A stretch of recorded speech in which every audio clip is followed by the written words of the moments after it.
දවසක් කියලා ප්‍රාර්ථනා කරනවාලා හැමෝටම නවතම තොරතුරු දැනගන්න අපේ channel එකත් එක්ක තාමත් එකතු වෙලා නැත්නම් දැන්ම අපේ channel එක subscribe කරලා අපේ channel එකත් එක්ක එකතු වෙන්න කියලා ආදරයෙන් මතක් කරනවා.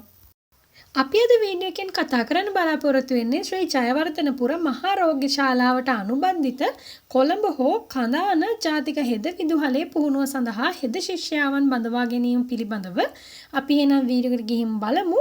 මේ සඳහා බඳවා ගැනීම සිදු කරන්නේ කොහොමද කියලා සහ ඒ සඳහා ආයුධම් කරන ආයුධම්කරුවන්ට තියෙන ඕනි සුදුසුකම් මොනවද කියලා. ශ්‍රී ජයවර්ධනපුර මහරෝහලේ ස්ථීර සේවය සඳහා බඳවා ගැනීම පිණිස කොළඹ හෝ කඳාන පිහිටි ශ්‍රී ජයවර්ධනපුර මහරෝහලට අනුබද්ධිත හෙද විදුහලේ පුහුණුව සඳහා තමයි මේ ආයුධම් පත්‍ර කැඳවීම සිදු කරනු ලබන්නේ. අපි බලමු මේ සඳහා ආයුධම් කරන ආයුධම්කරුවන්ට තියෙන ඕනේ සුදුසුකම් මොනවද කියලා. මේ සඳහා අවශ්‍ය කරන අධ්‍යාපන සුදුසුකම් තමයි අපස උසස් පෙළ විභාගයෙන් ජීව විද්‍යාව හෝ භෞතික විද්‍යාව හෝ කෘෂිකර්ම විද්‍යාව විෂය ධාරාවෙන් අවම වශයෙන් විෂයන් 3ක් සමත් වෙලා තියෙන්න ඕනි. ඒ වගේම සිංහල හෝ දෙමළ, ඉංග්‍රීසි, ගණිතය සහ විද්‍යාව ඇතුළු විෂයන් 4කට සම්මාන සාමාර්ථ සහිතව දෙවරකට නොවැඩි වාර ගණනකදී අපස සාමාන්‍ය පෙළ විභාගයේ සමත් වෙලා තියෙන්න ඕනි. මෙහිදී ඔයාලා මතක තබා ගන්න ඕනි දෙයක් තමයි ඉහතින් සඳහන් කරන ලැබූ විභාගයන් වල සහතික කළ සහතික පිටපත් සහ සාමාන්‍ය ඉසෙට් ලකුණු වගේ ආයුධම්පත් සමග අමුණා එවන්න ඕනි කියලා සඳහන් කරලා තියෙනවා. මේ සඳහා ආයුධම් කරන ආයුධම්කරු 2025 10/12 දිනට වයස අවුරුදු 18ට නොඅඩු සහ වයස අවුරුදු 25ට නොවැඩි අයෙක් වෙන්න ඕනි. ඒ වගේම ආයුධම්කරුගේ උස අඩි 5ට නොඅඩු වෙන්න ඕනි. මීට අමතරව ආයුධම්කරු අවිවාහක වෙන්නත් ඕනි. ඒ වගේම මේ සඳහා ආයුධම් කරන ආයුධම්කාරියන් ශාරීරිකව හා මානසිකව නිරෝගී අය වෙන්න ඕනි. ඒ වගේම පුහුණුව සාර්ථකව නිම කරන තුරු අවිවාහකව සිටීමට එකඟ වෙන්න ඕනි. මේ සඳහා ආයුධම් කරන්න පුළුවන් කියලා සඳහන් කරලා තියෙන්නේ කාන්තා ආයුධම්කරුවන්ට පමණයි. මෙහිදී මේ සඳහා තෝරා ගන්න ලබන ආයුධම්කරුවන්ට ලැබෙන දීමනාද මෙතන සඳහන් කරලා තියෙනවා. මෙහිදී තෝරා ගන්න ලබන ආයුධම්කරුවන් කොළඹ හෙද විද්‍යාලයේ වසර 3ක කාල සීමාවක පුහුණුව ලබන්න ඕනි. මෙහිදී අභ්‍යාස කාල සීමාව තුළ පහත සඳහන් ගෙවීම් සිදු කරනවා කියලා සඳහන් කරලා තියෙනවා. මෙහිදී පළමු වසරේදී මාසකට 41317ක මුදලක් ලබා දෙනවා කියලා සඳහන් කරලා තියෙනවා. ඒ වගේම දෙවන වසරේ සහ තෙවන වසරේ මෙන්න මේ ගණන් තමයි ඔයාලට ගෙවීම් සිදු කරනවා කියලා සඳහන් කරලා තියෙන්නේ. ඒ වගේම මේ ගෙවීම් වලට අමතරව ශ්‍රී ජයවර්ධනපුර මහරෝහල් මණ්ඩලය මගින් අනුමත කරන ලබන දීමනාද ලබා දෙනවා කියලාත් සඳහන් කරලා තියෙනවා. මේ ආයුධම්කරුවන්ට තිබෙන පොදු කොන්දේසින් කිහිපයකුත් දක්වලා තියෙනවා. මෙහිදී තෝරා ගන්න ලබන ආයුධම්කරුවන් පුහුණු කාල සීමාව තුළ කොළඹ හෝ කඳාන හෙද විදුහල් වල නීති හා රෙගුලාසි වලට බැඳී සිටින්න ඕනි කියලා සඳහන් කරලා තියෙනවා. ඒ වගේම තෙවසරක පුහුණු කාලයේ සාර්ථක ලෙස නිමා කළ පසු ඒ ශ්‍රේණියේ ස්ථීර මාණ්ඩලික හෙදියන් ලෙස ශ්‍රී ජයවර්ධනපුර මහරෝග්‍යශාලාවට අනියුක්ත කරගන්නවා කියලාත් සඳහන් කරලා තියෙනවා.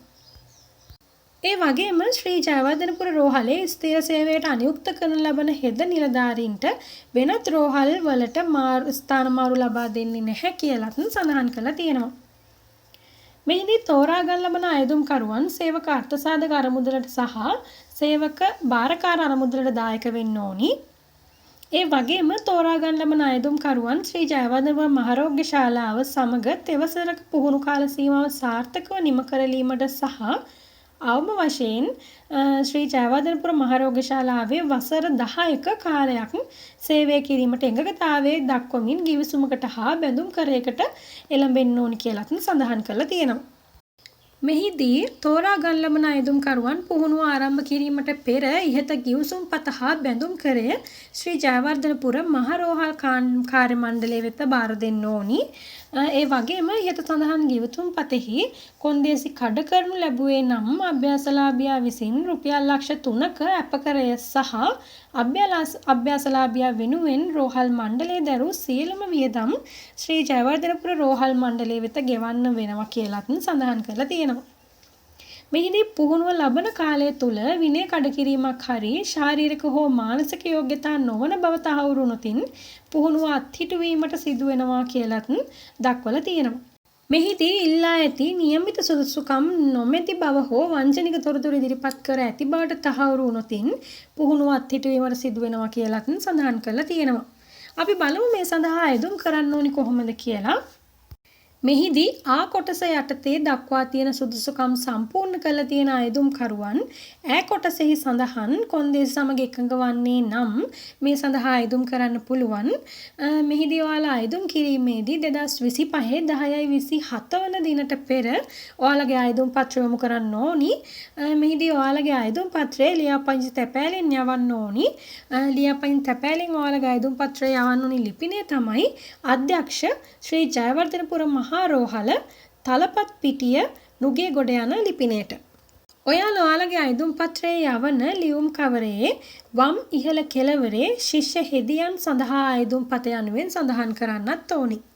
හෙද සේවය සඳහා බැඳෙන්න කැමැත්තෙන් ඉන්න අයදුම්කරුවෙක් නම් ඔයාට මෙන්න මේ වේකන්සි සඳහා අයදුම් කරන්න පුළුවන්. මේ වේකන්සිය ගැන තවදුරටත් තොරතුරු දැනගන්න ඕයි නම් මේ වේකන්සි එකේ ලින්ක් එක මම පහළ ඩිස්ක්‍රිප්ෂන් එකෙන් දාලා තියෙනවා. ඔයාලට ඒ ලින්ක් එකෙන් ගිහිල්ලා මේ පිළිබඳව වැඩිදුර විස්තර දැනගන්න පුළුවන්. ඒ වගේම ඔයාලට මේ වගේම තවත් ජොබ් වේකන්සිස් ගැන අලුත්ම අප්ඩේට් ලබා ගන්න අවශ්‍යයි නම් අපේ WhatsApp channel එකත් එක්කත් සම්බන්ධ වෙන්න කියලා ආදරයෙන් මතක් කරනවා. එහෙනම් අපි මේ වගේ තවත් වේකන්සි සහිත වීඩියෝ එකකින් ඉක්මනටම හමු වෙමු. අපේ channel එක තාම subscribe කරලා නැත්නම් අපේ channel එකත් subscribe කරලා තියාගන්න කියලාත් ආදරෙන් මතක් කරනවා. එහෙනම් අපි අදට ගිහින් එන්නම්. ඔයාලා හැමෝටම සුබ දවසක්.